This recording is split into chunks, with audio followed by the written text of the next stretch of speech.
Hi, welcome to Exercise Well with me, Stephanie Mansour.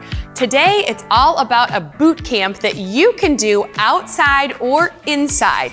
So I'd love for you to find a line on the driveway, on the sidewalk, or even use a mat and use that as a line for our first exercise.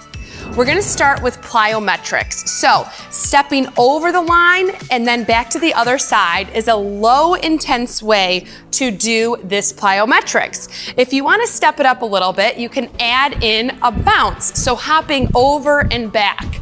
And finally, if you wanna crank things up into high gear, you can jump up and over with 2 feet. I recommend doing this for 60 seconds. The next exercise is a squat and jump. So we're gonna open the feet as wide as the hips and then lower down into a squat, pulling the abs in. We're gonna press down through the heels and then jump up and then lower back down with soft knees. So it's really important to keep the knees bent here as you land so that you don't land with straight legs because we don't wanna put excess pressure on the joints. Now, speaking of the joints, if you can't do that jump, that's okay. Just go into a squat and stand up.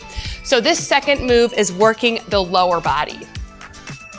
Finally, for the third move in this boot camp, we're gonna come down onto the ground.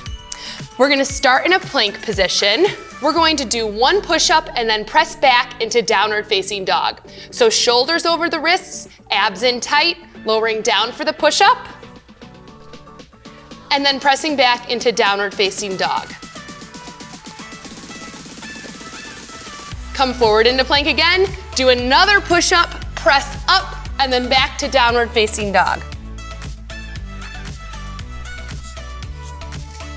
I recommend repeating that 10 times. So if you do all of these exercises, these 3 boot camp exercises, if you repeat the circuit 5 times, that's gonna give you a full body 15-minute boot camp workout without even leaving your house.